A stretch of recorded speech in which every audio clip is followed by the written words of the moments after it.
Tragically, nearly 35% of Texans experience domestic violence from an intimate partner or parent. Now, more than ever, they need our support. Genesis provides safety, shelter, and support for women who have experienced domestic violence in the Dallas area. Thomas J. Henry is proud to team with Genesis to help create a societal shift on how people think about domestic violence. We refuse to accept a world where women don't feel safe in their own homes. Continuing with the Dave Campbell's Texas Football Today playoff prediction special. Ishmael Johnson, Mallory Hartley, Ashley Pickle. I'm Greg Tepper. We're moving on to 3A. To 3A Division 2, and now you can pull it up, guys. And you can see what we all did here. Oh, Lord. There is the Let's go Wallhawks, baby! Mallory is zigging when they zag. Let's start with the top line. Start with the top line. We all got Gunner. Yes. We all got Gunner. Yeah. I got to be honest. This might be the state title pick I feel best about. I was just about to say that. Yeah, like, I don't same doubt thing. this. I don't doubt this offense every year. Say it's the best to watch, most fun. Ethan Sloan's been incredible.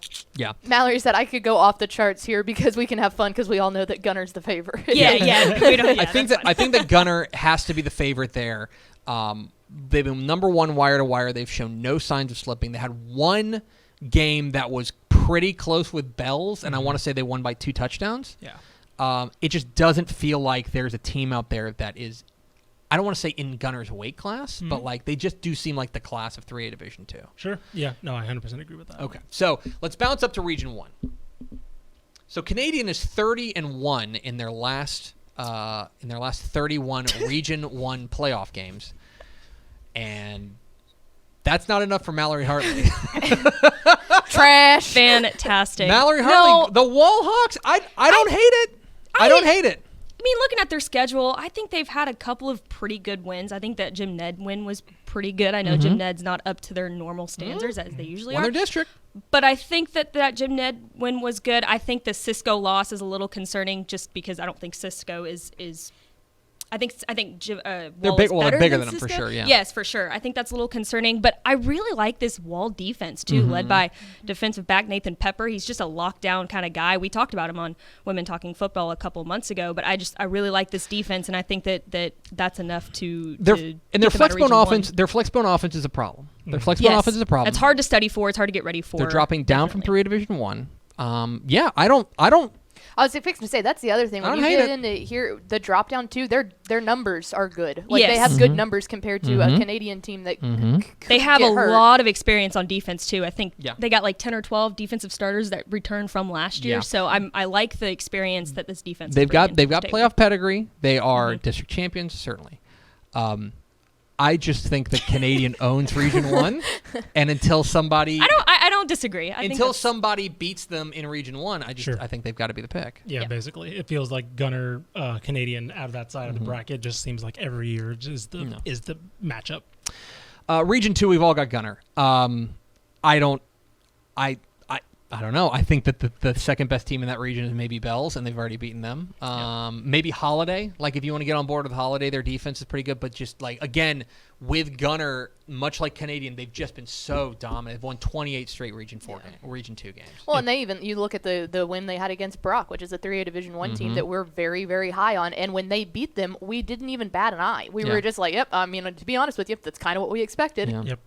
Region 3, again. 4 of us like Newton. 4 of us like Newton. And I just think when you take a look at what Newton's been able to do this year, they've got that one loss on the year. It was back to Woodville, which ended up aging pretty well. It's a 3A Division 1 team. They got wins over Jasper, which has aged very well. They beat West Orange Stark, and then they rolled through their district. Their defense has been locked down. This feels like a vintage Newton team to me. They've been absent a couple of years from AT&T, and now it feels like this is the team that's has the speed, has the overall team to kind of get back to there. But me and Mallory did see West Rusk I think play. they looked really. Let's go to Hartley Island over here. Sure, no, go ahead. No, I was just going to say, I do think this looks like a really good team. Yeah, they've had a couple of losses on the season so far, but playing against Mineola, I think they looked really, really good. They were able to pretty much contain Dawson Pendergrass to a really good degree. Shout out Dawson Pendergrass. Yeah. Got him into the playoffs. But still, I like this West Rusk team.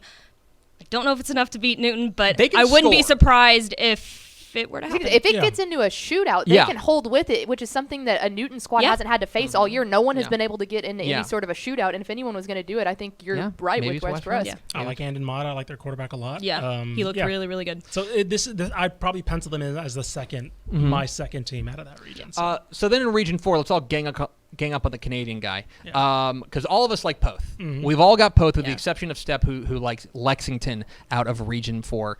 This is, to me, Poth has been the most consistently excellent program in Region 4. Even with the one loss, they had that loss to a 1-point loss to Shiner on basically the last play of the game. And they feel like, especially with the way that defense is humming right now, they feel like the team to beat. With all due respect to Lexington, who's 10-0, but I think that they've also walked a tougher. I think that Poth has walked a tougher path. Yeah, easily. I've been waiting for Poth to kind of have this breakout year ever since 2019, I believe, was when they kind of really got on the radar, and it seems like they've always been right there ready for a breakout, and this year seems like their best team. Yeah. I remember when it was after their game against Falls City, which it was when we kind of got the notion that Falls City was not up to the normal standards, but Ish and I were driving out to a game that next day, and I was like, did you see that? Like, oh my God. Yeah. And we were talking then in week 2 or 3 of the season of going, this defense is legit, and they've carried that on the rest of the year. Yeah, most certainly. And so I am, but I think we all agree that Gunner has got to be the team to beat there in 3A Division 2. They look the part, and I mean, nobody's really been able to touch them aside from Brock, who's in the next classification. So I just want Mallory in a wall shirt. Like, we need to get Mallory a wall shirt. And a West Rusk one. Oh, I've got a bracelet. You got like a whole bag full of stuff from West Rusk. Yeah, we can make that. So come on, Wall. Shout out Coach Harrison. Anyway, so you can find all things Texas high school football at texasfootball.com/playoffs.